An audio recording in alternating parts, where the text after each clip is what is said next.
இந்திய அரசியலமைப்பின் ஆர்டிகிள் 115 என்ன சொல்கிறது என்பதை இப்போது எளிமையாக பார்க்கலாம். ஆண்டு நடுவில் அல்லது ஆண்டு முடிந்த பிறகு அரசு கூடுதல் நிதி தேவைப்படும் சூழ்நிலைகளில் அதை மக்களவையின் அங்கீகாரம் பெறும் நடைமுறையை குறிப்பிடுகிறது. பட்ஜெட் ஏற்கனவே நிறைவேற்றப்பட்ட பிறகும் சில நேரங்களில் புதிய செலவுகள் அல்லது கூடுதல் செலவுகள் ஏற்படலாம். அப்போதெல்லாம் அரசு மக்களவையில் மீண்டும் அனுமதி கேட்க வேண்டும்.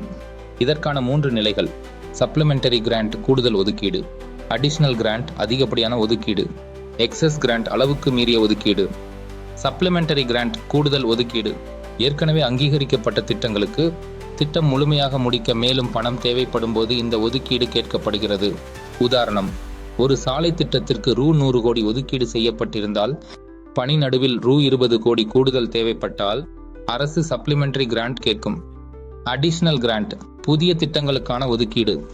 பட்ஜெட் தாக்கல் செய்யப்பட்ட பிறகு புதிய திட்டம் தொடங்க அரசு முடிவு செய்தால் அதற்கான நிதியை மக்களவையில் கேட்க வேண்டும். உதாரணம்: பட்ஜெட்டில் கல்வி திட்டம் சேர்க்கப்படாதிருந்தாலும் ஆண்டின் நடுவில் புதிய பள்ளி திட்டம் தொடங்கினால் அதற்கான நிதி அடிஷனல் கிராண்டாக கேட்கப்படும். எக்ஸஸ் கிராண்ட் அளவுக்கு மீறிய செலவு.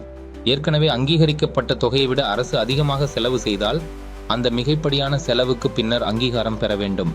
உதாரணம்: சாலை திட்டத்திற்கு ரூ. 100 கோடி ஒதுக்கீடு செய்யப்பட்டிருந்தால் ஆனால் அரசு ரூ. 120 கோடி செலவழித்திருந்தால் அந்த 20 கோடி செலவுக்கு எக்ஸஸ் கிராண்ட் அங்கீகாரம் பெற வேண்டும்.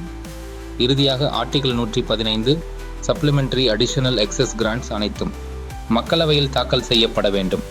இவை அப்ரோப்ரியேஷன் பில் மூலம் சட்டப்பூர்வமாக்கப்பட வேண்டும். மணி பில் போன்று ராஜ்யசபா விவாதிக்கலாம், ஆனால் மாற்றம் செய்ய முடியாது என்று சொல்கிறது. Like, comment, share and subscribe for other articles of Indian Constitution.